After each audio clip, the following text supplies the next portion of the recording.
service. We are, like that soap, 99.6% purely online.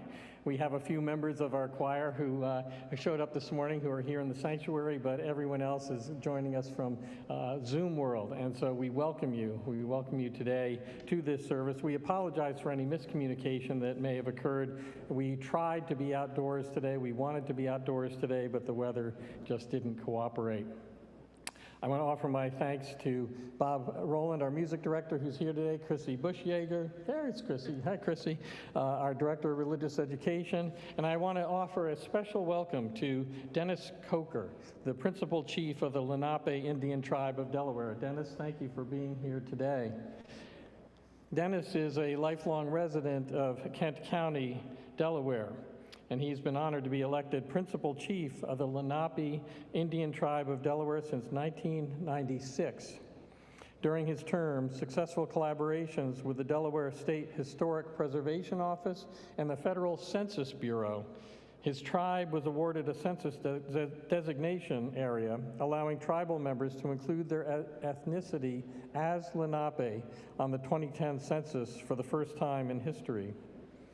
Back in August of 2016, Delaware's Governor Jack Markell signed legislation officially recognizing the long and continued history of the Lenape community in the state of Delaware. Chief Coker's service as a past chairman of the Confederation of Sovereign Nanticoke Lenape Tribes of the Delaware Bay has allowed him to effect progress towards recognition of the indigenous human rights of all members of his tribe. We are very happy to have Chief Coker here today on this Indigenous Peoples Day service. I want to remind you, if you are online that and you are new to our community, we invite you to go to our website and register as a newcomer so that you can get on our mailing list, so that when the communications are flying around on Sunday mornings, you can be among those who receive them. But seriously, if you're new to our community and want to be on our mailing list, there's a link right on the homepage of our website, uucdc.org. Let's see, Chrissy, you have some additions to our usual announcements? I do have a couple additions. I just want to remind parents of 5th, 6th graders that OWL is still going to happen at 11 o'clock outside. OWL doesn't have the same level of technical equipment that worship does, so it can happen even if there's a drizzle. So OWL is on and Yucky COA is on at 11 o'clock. I also want to remind everyone the auction is coming up on November 6th. And now is the time to get your auction items in. So if you have auction items, please get them in ASAP. I'm really excited about the auction. I also want to remind folks that next Sunday is our annual Blessing of the Animals service. And hopefully we can be outdoors and you can bring your pets to that service and to get them blessed. There will be further information on the church website starting tomorrow, and it'll also be in the digest. But hopefully next Sunday we can be outdoors and have an in-person, in-pet service. Thank you for your contributions to that. And now to begin our service, as we did on our in-gathering, and as I plan to do on the second Sunday of every month, I want to offer a land acknowledgement. We take a moment now to name and remember that most, if not all of us gathered, as well as those joining us from their homes, are not the first people to be supported by and to care for the land on which we stand, on which this building is built. We here openly recognize the Lenape tribe as the original inhabitants of the land on which we gather, which is a part of their traditional territory called Lenapehoking. During the colonial era and early federal period, many were forcibly removed to the west and north, but some also remain among the continuing historical tribal communities of the region: the Nanticoke Lenni Lenape Tribal Nation, the Ramapogue Lenape Nation, and the Powhatan Lenape Nation. The Nanticoke of Millsboro, Delaware, the Lenape of Treswell, Delaware, and the Lenape Indian Tribe of Delaware itself. We acknowledge the Lenape people as the indigenous stewards of their homelands, and we do hereby commit to actively supporting our Lenape sisters and brothers in whatever way we are able. We offer this acknowledgement as a first step toward restoring and building relationships with the Lenape people who continue to live upon and to be stewards of this land today. I invite us now to join in singing our opening hymn together. You can sing from the privacy of your home. Bob Rowland will sing for us here in the sanctuary. We give thanks. And you do have access online to the song sheet, the worship program. I'm sure the link is being offered to you online, although we can't see it from here. So I invite you to join in singing We Give Thanks.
Please join me in reciting our covenant together. Enriched by our differences and joined together in our search for meaning, we covenant with ourselves and each other to seek truth in a spirit of love, to strive for justice, and to serve others with a joyful heart.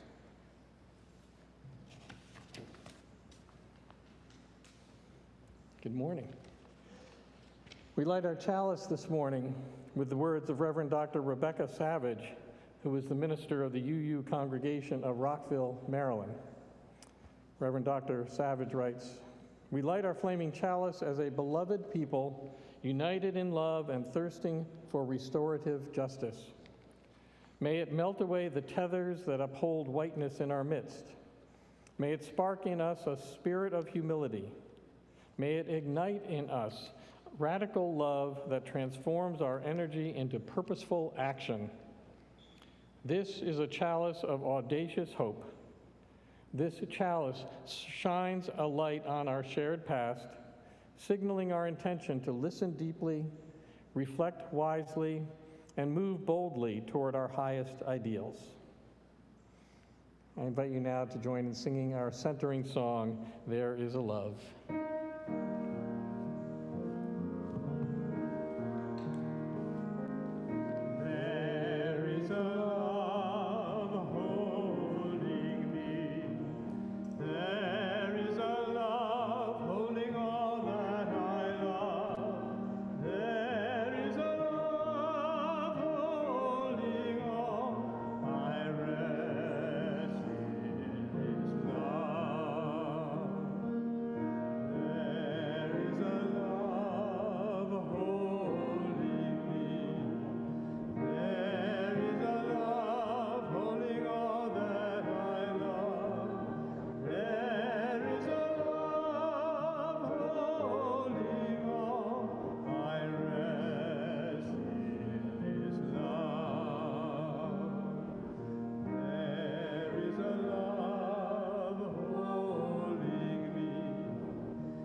We know there are many ways to rest in the love that holds us, the love that is among us as a community, the greater love that surrounds us all. One of the ways that we express our love for one another is by sharing the joys and sorrows of our lives. Because we are online today, that will happen in the chat as it has for about the past 18 months in so many ways.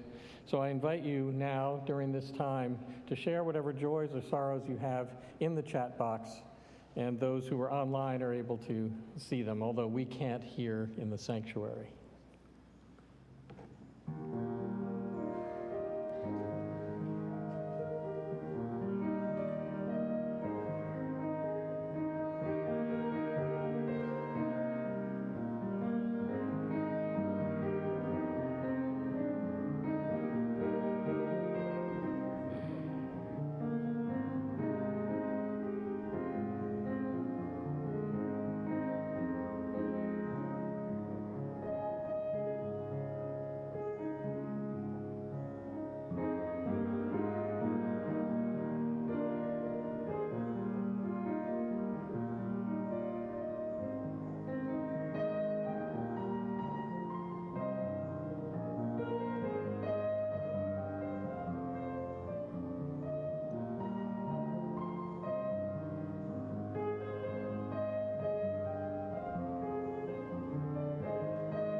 Please join me now in a time of prayer.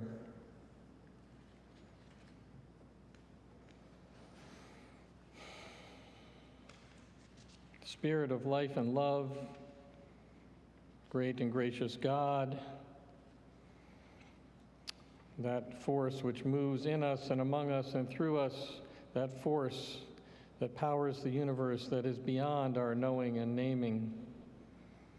In this moment, we open ourselves to that force, to that love which surrounds us, that love which holds and heals us. Across the miles, as we gather, we are grateful for this opportunity to be together. There are celebrations aplenty among us, birthdays, healings, those who have been through dark times and now begin to see the light. And we celebrate with everyone who feels their lives turning towards the sun. And at the same time, we know there are those who are hurting, those who fear for friends and relatives who themselves are fearful of the vaccine, those who are suffering with illness, depression, anxiety. May all those who are grieving, who are feeling lost, lonely, and alone, know that they are with us, that our hearts are with them, that our love extends to them, and they are never, never alone. May we offer a special prayer today to all those Native Americans who can finally celebrate the arrival of an Indigenous Peoples Day.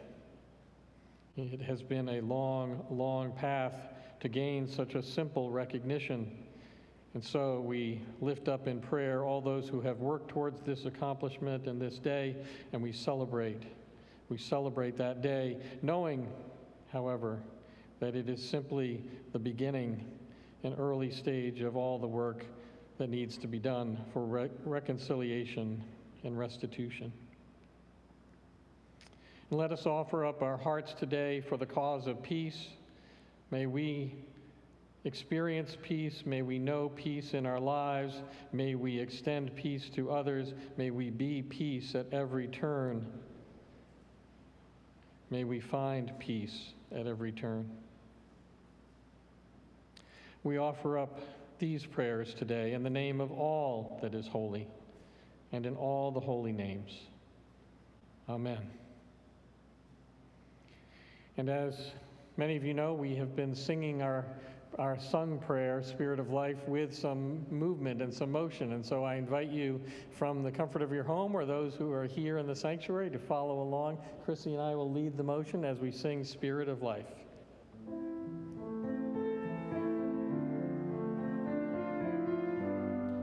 This is our chalice flame. Spirit of life, come unto me. Sing in my heart all the songs of compassion. Blow in the wind, rise in the sea. Move in the hand, giving life the shape of justice. Roots hold me close, wings set me free. Spirit of life, come to me, come to me.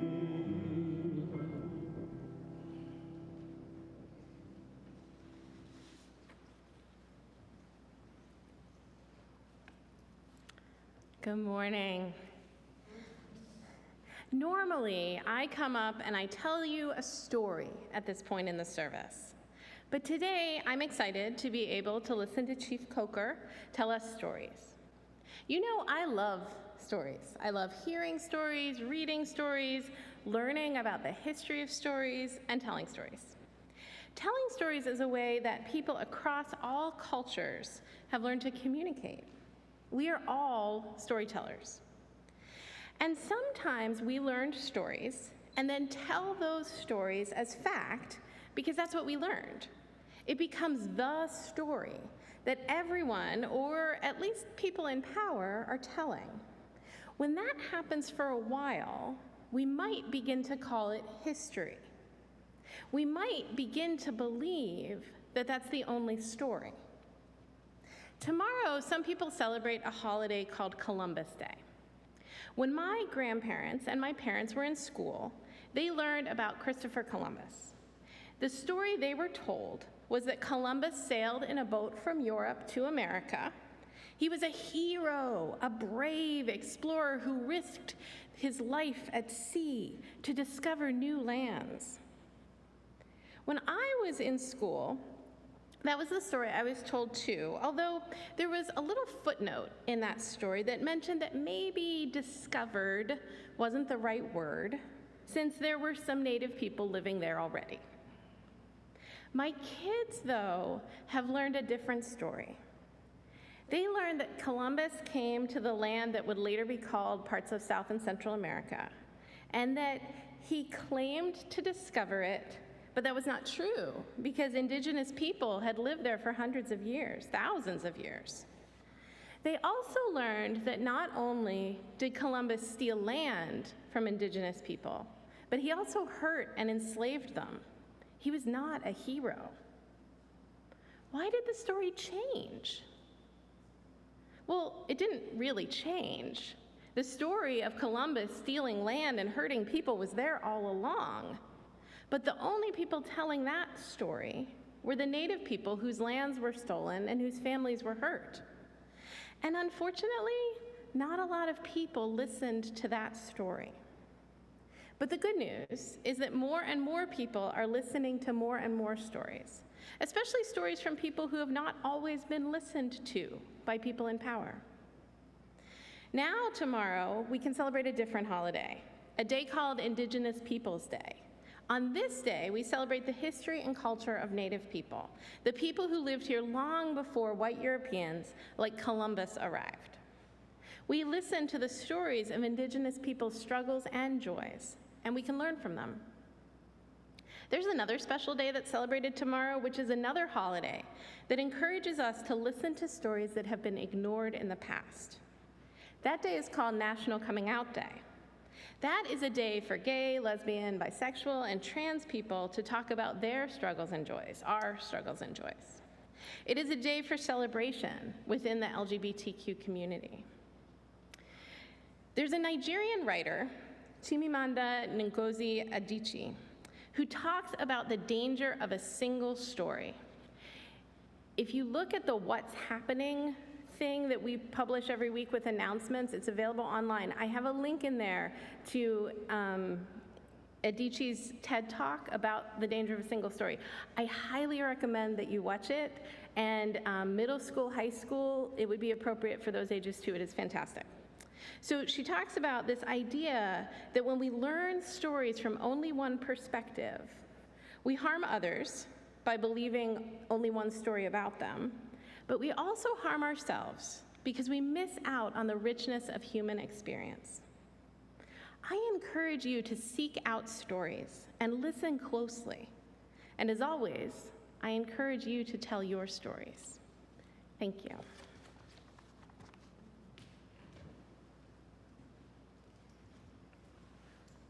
Thank you, Chrissy. Now is the time in our service where we take this morning's offering, and because it is the second Sunday of the month, we are going to be sharing the plate as we do on the second Sunday of each month. We share 100% of our collection today with a community partner, and so appropriately today our community partner is going to be the Lenape Indian Tribe of Delaware. The tribe, as I'm sure Chief Coker will share with you a little more, represents the citizens of a Lenape tribal community concentrated in central Kent County, Delaware. Its mission is to protect the cultural identity of the Lenape people of Delaware through educational, social, and cultural programs, and to promote the physical and economic health of its citizens through specialized health and economic development programs tailored to its community's needs. They also advocate for the civil and human rights of their community and their citizens. And so if you will use your smartphone and text the amount you would like to donate to support the Lenape Tribe of Delaware. It's both in your song sheet, if you have a copy there, and it'll be shown on your screen as we listen to the music from Bob Rowland. Thank you for your generosity, and we will be accepting donations to support the Lenape Tribe of Delaware all through the month of October.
Thank you, Wanisi. Pastor Fredericks. I would like to say he, oak, walik alapayak, hi, and good morning, to which you might respond, walik alapayak, which means good morning. I would also like to say nulamasi hech, or kulamasi hech, which means how are you? Which you might respond, nulamasi. Thank you. I'm fine. I would like to share with you an address, commonly referred to as the Thanksgiving address. Often it's referred to as the words before all other words. It's an Ojibwa prayer, and it merely just thanks the Creator for all of creation, all of the gifts that He has provided us. Today we have gathered, and as we look upon the faces around us, we see the cycles of life continue. We have been given the duty to live in balance and harmony with each other and with all living things. So now let us bring our minds together as one as we give greetings and thanks to each other as people. And now our minds are one. We are thankful to our Mother Earth, for she gives us everything that we need for life.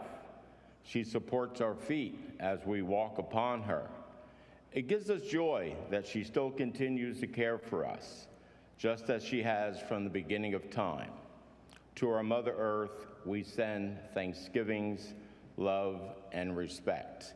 And now our minds are one. We give thanks to the waters of the world for quenching our thirst, for providing strength and nurturing life for all things. We know its powers in many forms: waterfalls and rain, mist and streams, rivers and oceans, snow and ice. We are grateful that the waters are still here and meeting their responsibility to the rest of creation. Can we agree that the water is important to our lives and bring our minds together as one to send greetings and thanks to the waters? And now our minds are one. We turn our thoughts to all the fish in the water. They were instructed to cleanse and purify the water. They also give themselves to us as food. We are grateful that they continue to do their duties and send to the fish our greetings and thanks. And now our minds are one. We now turn towards the vast fields of plant life. As far as the eye can see, the plants grow, working many wonders. They sustain life in many forms. With our minds gathered together, we give thanks and look forward to seeing plant life for many generations to come. And now our minds are one.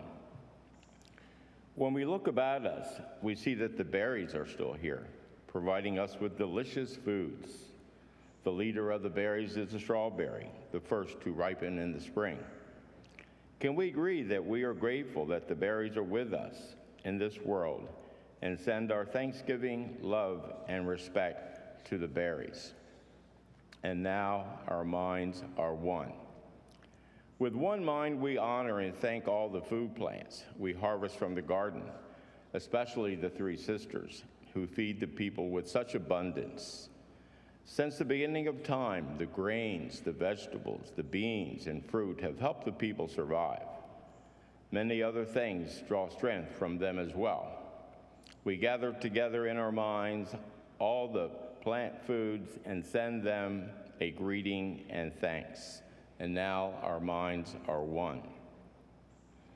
Now we turn to the medicine herbs of the world. From the beginning, they were instructed to take away sickness. They are always waiting and ready to heal us. We are so happy that they are still among us, those special few who remember how to use plants for healing. With one mind, we send thanksgiving, love, and respect to the medicine plants and the keepers of the medicine. And now our minds are one. Standing around us, we see all the trees, The earth has many families of trees who each have their own instructions and uses. Some provide shelter and shade, others fruit and beauty, and many useful gifts. The maple is the leader of the trees, to recognize its gift of sugar when the people need it most. Many people of the world recognize a tree as a symbol of peace and strength. With one mind, we greet and thank the tree life. And now our minds are one. We gather our minds together to send our greetings and thanks to all the beautiful animal life of the world who walk about with us. They have many things to teach us as people. We are grateful that they continue to share their lives with us and hope that it will always be so. Let us put our minds together as one and send our thanks to the animals. And now our minds are one. We put our minds together as one and thank all the birds who move and fly about over our heads. The Creator gave them the gift of beautiful songs. Each morning they greet the day and with their songs remind us to enjoy and appreciate life. The eagle was chosen to be their leader and to watch over the world. To all the birds, from the smallest to the largest, we send our joyful greetings and thanks. And now our minds are one. We are thankful for their powers we know as the four winds. We hear their voices in the moving air as they refresh us and purify the air that we breathe. They help us bring the change of seasons. From the four directions they come and bring us messages and giving us strength. With one mind, we send our greetings and thanks to the four winds. And now our minds are one. Now we turn to where our grandfathers, the thunder beings, live. With lightning and thundering voices, they bring with them the water that renews life. We bring our minds together as one to send greetings and thanks to our grandfathers, the thunderers. And now our minds are one. We send greetings and thanks to our eldest brother, the sun. Each day without fail, he travels the sky from east to west, bringing the light of a new day. He is the source of all the fires of life. With one mind, we send greetings and thanks to our brother, the sun. And now our minds are one. We put our minds together and give thanks to our oldest grandmother, the moon, who lights the nighttime sky. She is the leader of women all over the world, and she governs the movement of the ocean tides. By her changing face, we measure time, and it is the moon who watches over the arrival of children here on earth. Let us gather our thanks for Grandmother Moon together in a pile, layer upon layer of gratitude, and then joyfully fling that pile of thanks high into the night sky that she will know. With one mind, we send greetings and thanks to our grandmother, the moon. And now our minds are one. We give thanks to the stars who are spread across the sky like jewelry. We see them at night, helping the moon to light the darkness and bring dew to the garden and growing things. When we travel at night, they guide us home. With our minds gathered as one, we send greetings and thanks to all the stars. We gather our minds to greet and thank the enlightened teachers who have come to help throughout the ages. When we forget how to live in harmony, they remind us of the way we were instructed to live as people. With one mind, we send greetings and thanks to these caring teachers. And now our minds are one. We now turn our thoughts to the Creator, or the Great Spirit, Kashilamukunk, and send greetings and thanks for all the gifts of creation. Everything we need to live a good life is here on Mother Earth. For all the love that is still around us, we gather our minds together as one and send our choicest words of greetings and thanks to the Creator.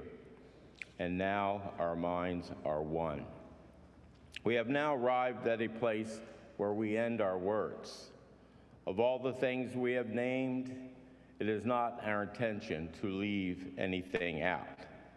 If something was forgotten, we leave it to each individual to send such greetings and thanks in their own way. And now our minds are one. So that is the Thanksgiving prayer, the words before other words. Typically, we start our meetings, our gatherings, our functions with that prayer, giving thanks to the Creator and all of our relatives that exist here on our planet. We don't have resources as Indian people. We have relatives. And the idea is that you would treat your relatives much differently than you would treat a resource. So that is one of our cultural lessons, and I think we'd be well advised as a society to begin to look at the things that have been provided us as gifts as our relatives instead of our resources.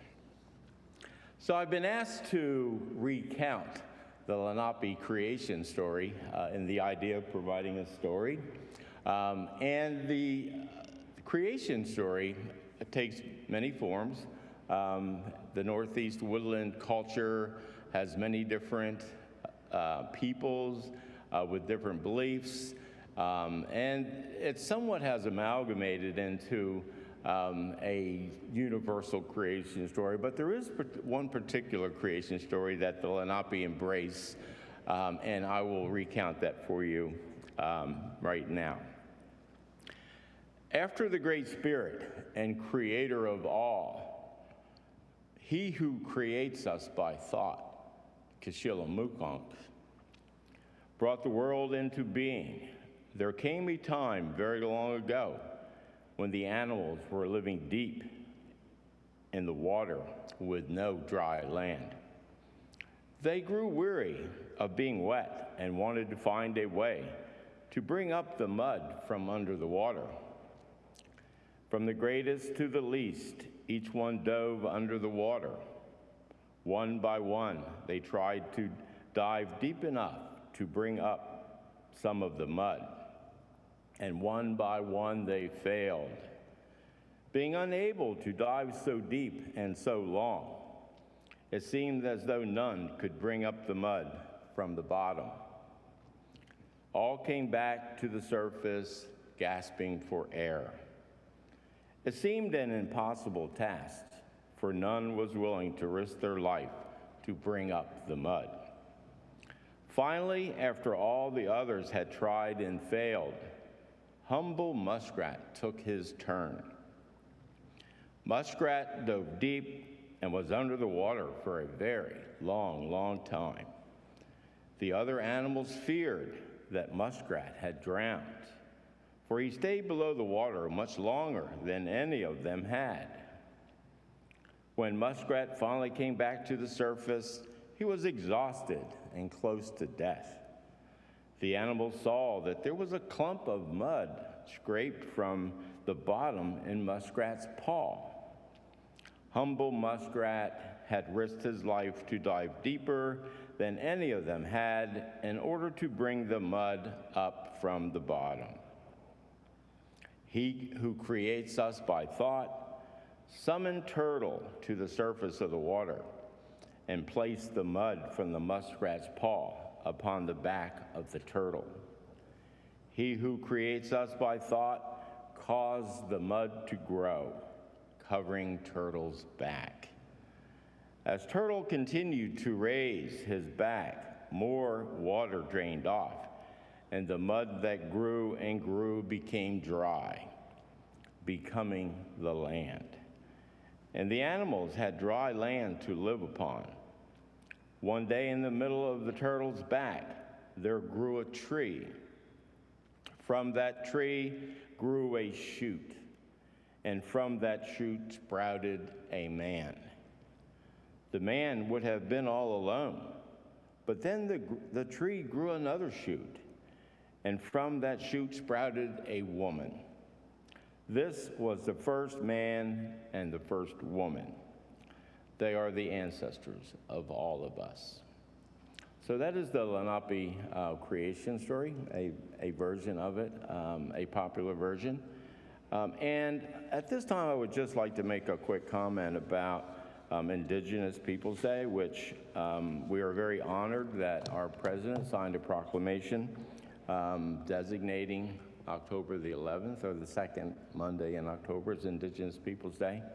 I'm not a fan of the word indigenous, even though some would refer to me as being an indigenous person. I much prefer the term American Indian because I believe that that word indigenous is too broad a brush to really paint the plight of the American Indian in North America. You know, we welcome, it seems like, indigenous people from all over the world into this country. You know, we're bringing them here by the boatloads from Afghanistan, but yet we have American Indians that are living in squalor, who don't even have water on their reservations and have, you know, sparse electricity. And I think it's shameful that this government continues to hold those people down when they are the rightful owners of this land. Their land, who was swindled from them just time and time and time again. Of 375 treaties that were signed with these people, not one was held. They've all been violated.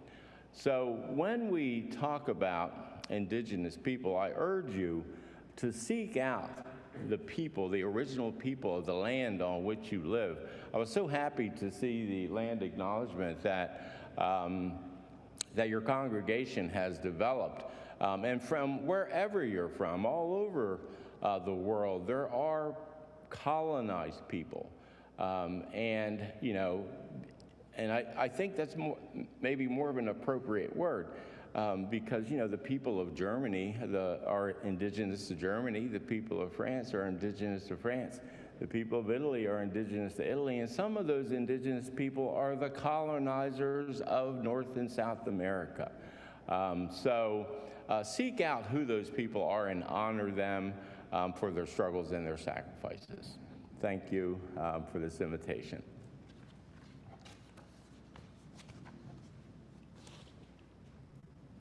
Thank you so much, Vince. You're quite welcome. Thank you for sharing that prayer, which is just so powerful, the origin story and your perspective on this holiday.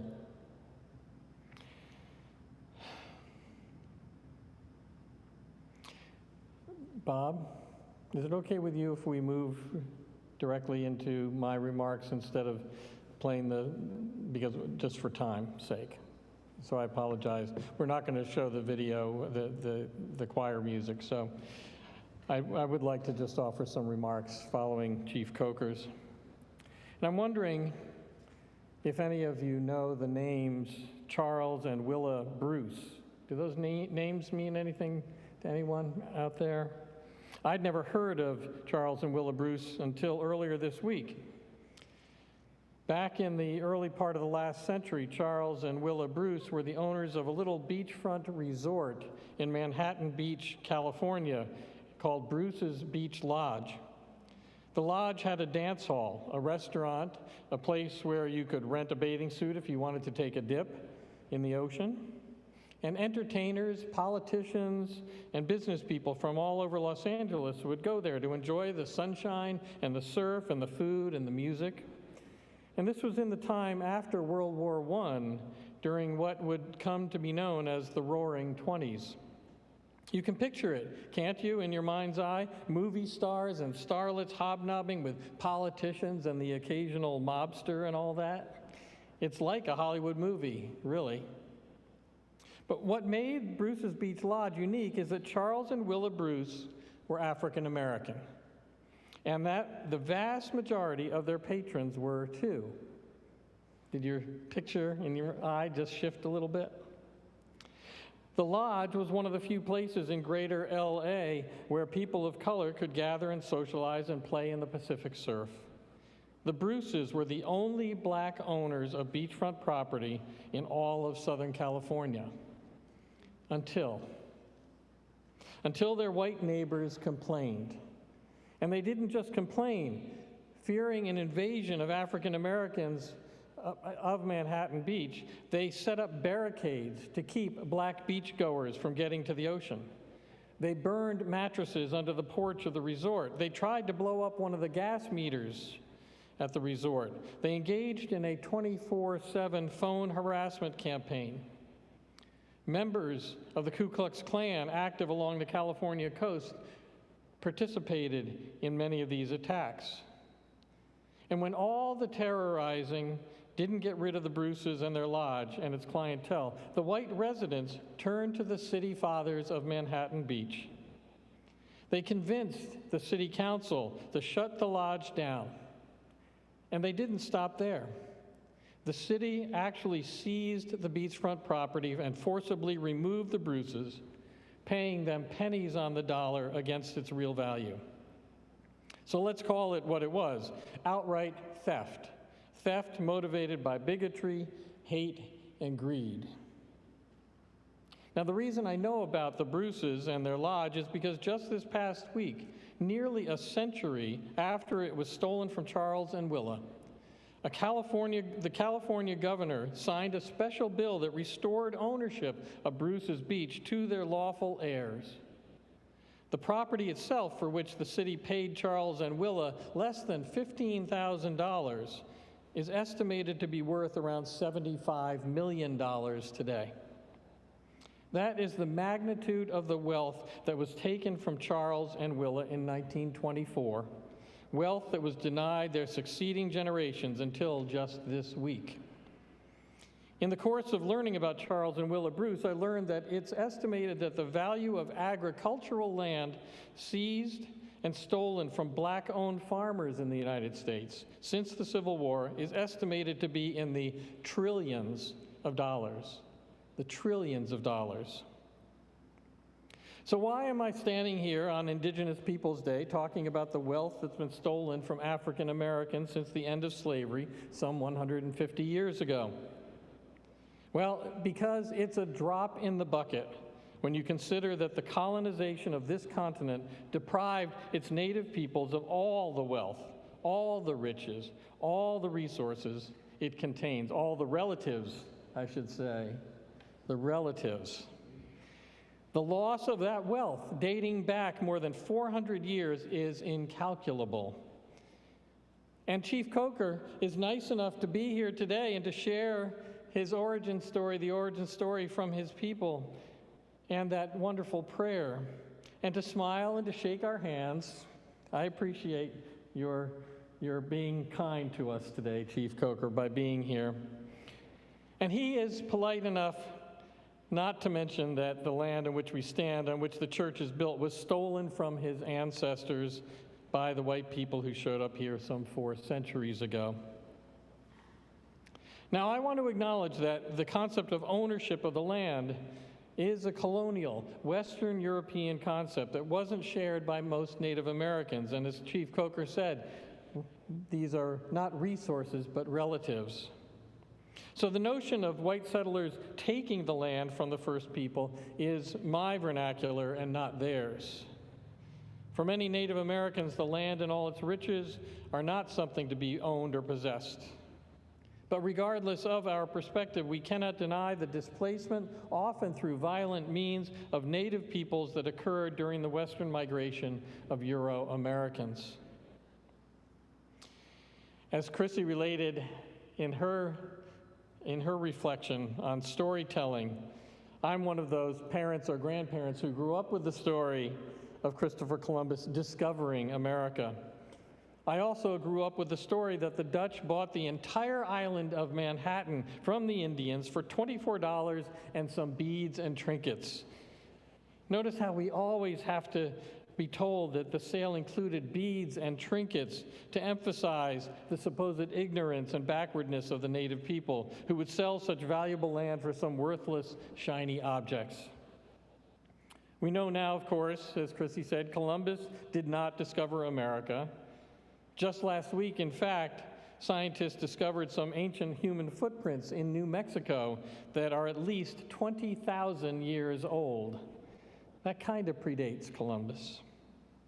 And we also know now that what the indigenous people sold to the Dutch was not the land itself, but safe passage across the land and the rights that would go with that. The right to hunt on the island of Manhattan, the right to fish its waters, the right to trade freely with its inhabitants. But the myth of the sale of Manhattan has persisted for generations as a way of reinforcing the image of Native Americans as gullible, naive, even stupid people, and the white settlers as intelligent, ingenious, economically savvy, and all around superior. Another story we tell ourselves is that here in this region of southeast Pennsylvania, white settlers didn't do to the Native Americans what was done in so many other parts of the continent. And it's true that William Penn, with his Quaker principles, sought a peaceful coexistence with the Lenape. But after Penn's death, his sons reinterpreted and unilaterally rewrote the treaties their father had signed and seized ownership of an additional 750,000 acres west of Philadelphia, including the land that I'm standing on today that this church is built upon. And over the course of the 18th century, white settlers displaced the Lenape farther and farther from their original homelands to the point where they were forced to move to what are now the states of Indiana, Kansas, and Oklahoma. Like other Native American children, many Lenape children were removed from their families and forced to attend boarding schools, where their native heritage was degraded and demeaned and denied out of them. Christianity was forced upon them, and their own traditions disavowed and largely lost. As we recognize Indigenous Peoples Day, it's important that we educate ourselves about the real history of the relationship between Native Americans and white conquerors, and more specifically for us, the Lenape and those Euro-Americans who laid claim to their land, these lands where we live and work and worship today. If we are horrified by what the city of Manhattan Beach did to the Bruce family, we must be more so over what our forebears did to the first people. If we applaud the restoration of that small piece of oceanfront property to the Bruce family, should we not similarly advocate for some kind of restitution for Native Americans who were forcibly removed from their homelands? And this is not just some intellectual exercise. Chief Coker's presence here today reminds us that the Lenape live among us. They are our neighbors. Yes, their history is our history. But the nightmare of our shared past does not mean that we deny the dream of a better shared future. And if we're to be true to our commitment to cultivating relationships, which is our theme this month, if we mean it when we say, as our 8th principle does, that we as a community will seek to accountably dismantle racism and other oppressions, we have an obligation to recognize the pain of the past, to reconcile our relationships in the present, and to work together to forge a brighter future. May it be so. Blessed be. Amen. I invite you now to join in singing our closing hymn, We Would Be One. The lyrics are on your song sheet that you have available to you.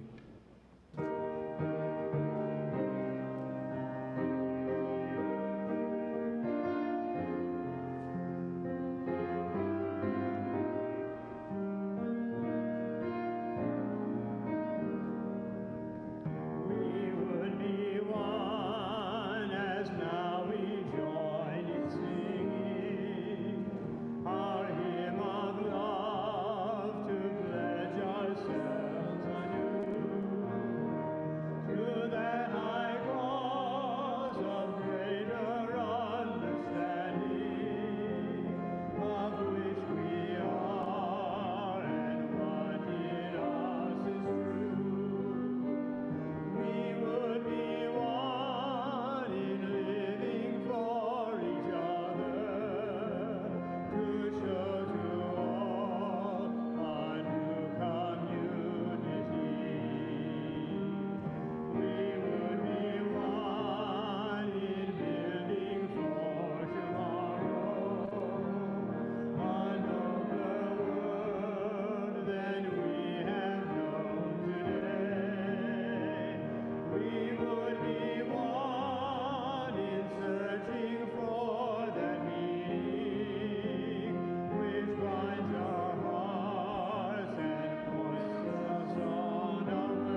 As we extinguish our chalice flame here and you extinguish your chalice flame at home, we offer these words. Although we now extinguish our chalice flame, may we hold its warmth in our hearts in all the days ahead. Thank you all for being here for this service today. Thank you especially to those of us who came to the service and helped to set up and to do the tech. As always, Don Sloat and Patrick Stiegel. Marilyn Huff is here today, John Davies, Will Emmons, thank you for your help. Thank you to members of the choir who made their way to the church today. It was nice to have you with us. Thank you, Chrissy. Thank you especially, Chief Coker, for your time today. I invite you now, I think our tech folks will unmute you so that you can say our benediction together. We hold hands virtually by holding our hands up. And let us say our benediction. And I want to remind you, if you're online, we will have breakout room coffee. And also, Jody Malloy, thank you for working as our host online today. So let us say our benediction together. Come here, Finneman. For those who come Those here, who come here seeking God, may God For those who come embracing life, may life return your hearts. and for those who come to seek a path, may we be found and encouraged to take it step by step. step by step. To be. being here. Come on now.